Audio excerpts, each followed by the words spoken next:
Welcome my YouTube channel RY education ज्ञान में आप सभी का स्वागत है।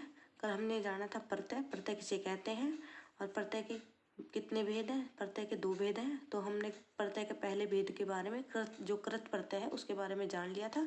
आज हम पढ़ेंगे तद्धित प्रत्यय। प्रत्यय का दूसरा भेद है तद्धित प्रत्यय। तद्धित प्रत्यय किसे कहते हैं?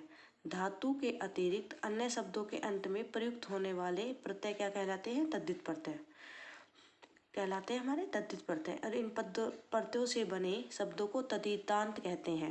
क्या कहते हैं? तद्धितांत। संज्ञा, सर्वनाम और विशेषण के अंत में लगने वाले प्रत्यय को तद्धित कहा जाता है। जो संज्ञा, जिसमें संज्ञा हो उसमें धातु होती थी कृत प्रत्यय में, और इसमें होती है संज्ञा, सर्वनाम और विशेषण के अंत में लगने वाले प्रत्यय को हम क्या कहते हैं? तद्धित कहा जाता है। और इनके मेल से बने शब्दों को तद्धितांत कहा जाता है। जैसे मानव क्या है हमारे यहाँ पे? मानव हमारी संज्ञा है, प्लसता मानवता, प्लसता हमारा प्रत्यय। अच्छा, अच्छा विशेषण है, प्लस आई, इससे बन गया हमारा प्रत्यय अच्छाई। अपना प्लस पन, अपना क्या है? स्वरनाम, अपनापन, इससे बन गया अपनापन। सांप प्लस ऐरा, सांप हमारा संज्ञा है, ऐरा प्रत्यय है, सपेरा। ये हमारे धातु से नहीं बनते, ये हमारे किससे बनते हैं? शब्दों से, यानी संज्ञा से, सर्वनाम से और विशेषण से। ठीक है। बूढ़ा प्लस आपा, बुढ़ापा। तद्धित प्रत्यय के भेद। तद्धित प्रत्यय के कितने भेद हैं? 5। तद्धित प्रत्यय के कितने भेद हैं? 5। पहला है कृतवाचक, दूसरा है भाव गुणवाचक, तीसरा है अपत्यवाचक, चौथा है उनतावाचक, पांचवा है स्त्रीवाचक। कितने भेद हैं तद्धित प्रत्यय के? 5। कृत तद्धित प्रत्यय। कृत तद्धित प्रत्यय में देखो शब्द क्या है? सांप, शब्द है सांप, ऐरा प्रत्यय होगा सपेरा, क्या बन गया? सपेरा। लकड़ी हमारा शब्द है हारा, लक्कड़ हारा। पान वाला, पान वाला। लोहा आर हमारा प्रत्यय होगा लोहार, लुहार, इसे लोहार भी बोल देते हैं, लुहार भी बोल देते हैं। इसके बाद आता है भाव गुणवाचक तद्धित प्रत्यय। इसके बाद आता है भाव गुणवाचक तद्धित प्रत्यय। जिन प्रत्ययों से किसी भाव या गुण का बोध हो, जिन प्रत्ययों से किसी भाव या गुण का बोध हो। अच्छा, अच्छा हमारा यहाँ क्या है? शब्द। और आई, आई हमारा प्रत्यय आ गया तो अच्छाई, क्या हो गई? अच्छाई। अच्छाई हमारे भाव को प्रकट करती है, तो इसलिए भाव गुणवाचक तद्धित प्रत्यय हो गए यहाँ पे। बूढ़ा, आपा, बुढ़ापा, आपा हमारा प्रत्यय है यहाँ। कड़वा, आहट, तो बन गया कड़वाहट, क्या बन गया? कड़वाहट।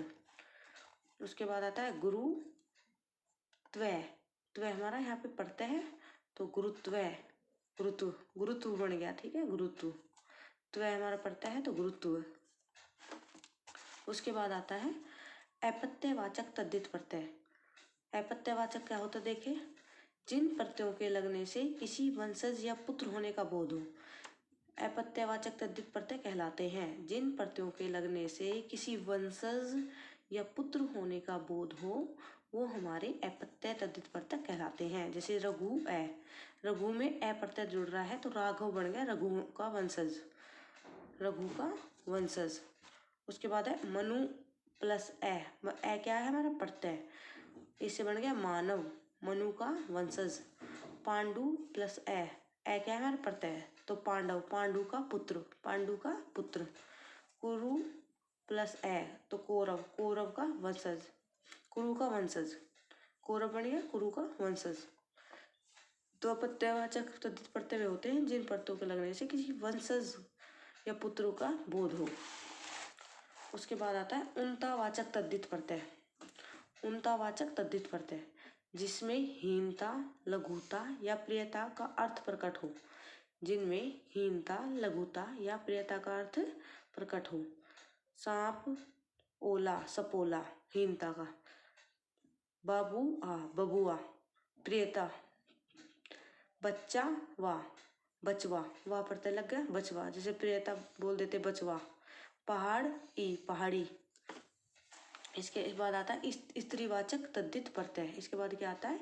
स्त्रीवाचक तद्धित प्रत्यय जिन प्रत्ययों से स्त्री जाति का बोध हो, जिन प्रत्ययों से स्त्री जाति का बोध हो, जैसे शेरनी, तो शेरनी, शेर हमारा क्या है, पुरुष जाति का, नी प्रत्यय लग गया, इसमें शेरनी बन गया, ये हमारा बन गया स्त्री जाति, स्त्रीवाचक तद्धित प्रत्यय। जेठ आनी, तो जेठ था हमारा पुरुष जाति का, आनी प्रत्यय लग गया जेठानी। देव ई, तो देवी। इंद्र आनी, इंद्राणी, इस तरह ये हमारे बन गए स्त्रीवाचक तद्धित प्रत्यय। उसके बाद आता है संस्कृत प्रत्यय। संस्कृत की तत्सम संज्ञाओं के अंत में तद्धित प्रत्यय लगाने से भाववाचक, अपत्यवाचक, नामवाचक और गुणवाचक विशेषण बनते हैं। संस्कृत की तत्सम संज्ञाओं के अंत में तद्धित प्रत्यय लगाने से भाववाचक, अपत्यवाचक और नामवाचक और गुणवाचक विशेषण बनते हैं। संस्कृत के तद्धित प्रत्ययों से बने जो शब्द हिंदी की विशेषता प्रचलित है उनके आधार पर संस्कृत के तद्धित प्रत्यय हैं। संस्कृत के तद्धित प्रत्ययों से बने जो शब्द हिंदी में विशेषता प्रचलित है उनके आधार पर संस्कृत के तद्धित प्रत्यय हैं।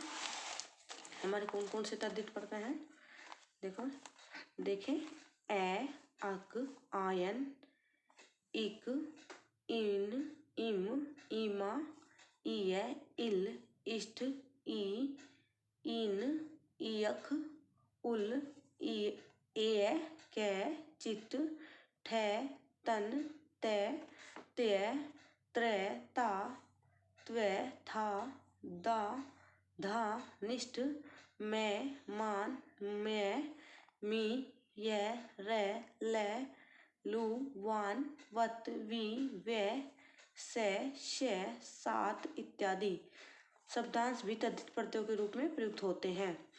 तो ये हमारे क्या है, संस्कृत के प्रत्यय हैं, तो इन्हें देख लीजिएगा।